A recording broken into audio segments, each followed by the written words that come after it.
অপকর্মকারীরা বিএনপির নাম ব্যবহার করে ট্রাকে উঠেছে, তাদের চরতর সব খাওয়া বাকি, এখন শুধু ট্রাক খাওয়া বাকি আছে। অচিরি ট্রাক কেউ খেয়ে ফেলবে এবং নির্বাচন 12 তারিখের নির্বাচনের ফলাফল দেখলেই আপনারা বুঝতে পারবেন ইনশাআল্লাহ। ট্রাকের নেতারা দাঁড়িয়েছিল আওয়ামী লীগের ভোটের আশায়, ভেবেছে যে আওয়ামী লীগকে নিষিদ্ধ করে দিলে আওয়ামী লীগের নেতারা বিপদে পড়ে ধানের শীষে তো ভোট দিবে না, দাঁড়িপাল্লায় দিবে না, হাত পাখায় দিবে না, তাহলে তাদের দিবে কোথায়? তাহলে ট্রাকে দিবে। বোকার স্বর্গে বসবাস করছো মিয়া তুমি। আওয়ামী লীগের নেতারা তোমাদের মতো তো বোকা না যে আওয়ামী লীগ নিষিদ্ধ করেছো তোমরা। মব সৃষ্টি করে আওয়ামী লীগের নেতাদের বাড়িতে লুটপাট চাঁদাবাজি করেছো তোমরা। মাত্র 1 বছরের ব্যবধানে কোটিপতি হয়েছো তোমরা, আর আওয়ামী লীগ তোমাদেরকে ভোট দিয়ে দিবে নাকি? কত বড় পাক্কা চিন্তা করেন। আমি তো নাবালক মানুষ, আমার সম্পদ শাহ আলম স্যারের সম্পদ কিংবা আবু বকর ভাইয়ের সম্পদ নয়, তারেক রহমান এবং শফিকুর রহমানের সম্পদের চেয়ে তার বেশি সম্পদ। তুমি কি মিয়া কি করেছো 1 বছর? তোমার বাবা কি করেন? তোমার পূর্বপুরুষ কি করেন?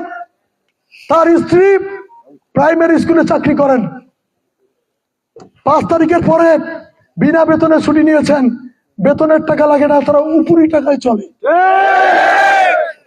চাকরি আমাদের স্ত্রীরাও করে। শুনেছেন নির্বাচনের মাঠে আমার স্ত্রী কারো কাছে ভোট চেয়েছে?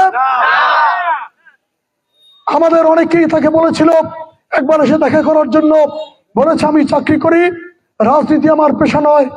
যদি গলাচিপা 10 পিনার মানুষ আমার মন্ত্রণালয়ে কোনো কাজে আছে, আমি তাদেরকে উপকার করব, সেটা রাজনীতির ব্যানারে নয়, আমি আমার ব্যক্তিগত পেশার কারণে তাদেরকে উপকার করব, ভোট চাওয়ার দায়িত্ব আমার নয়। আর সেই সমস্ত অফিসারদের নামে আজে বাজে কথা বলে বেড়ায়।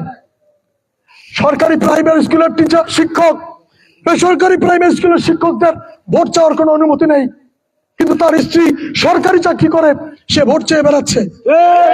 প্রশাসনের কাছে অভিযোগ করেও তারা কিছু করে না। প্রশাসন মব সৃষ্টিকে ভয় পায়। কোন সময় কাইতে পড়ে যায় ইউনো অফিসের সামনে, ইউনো আমাকে মেরে ফেলছে। কোন সময় থানার সামনে চিত হয়ে পড়ে যায়, ওসি আমার মাথা ফাটাই দিছে। মার খাওয়া যাদের পেশা, মার খাওয়া যাদের পেশা, তাদের আর কোনো কিছু বাকি থাকে?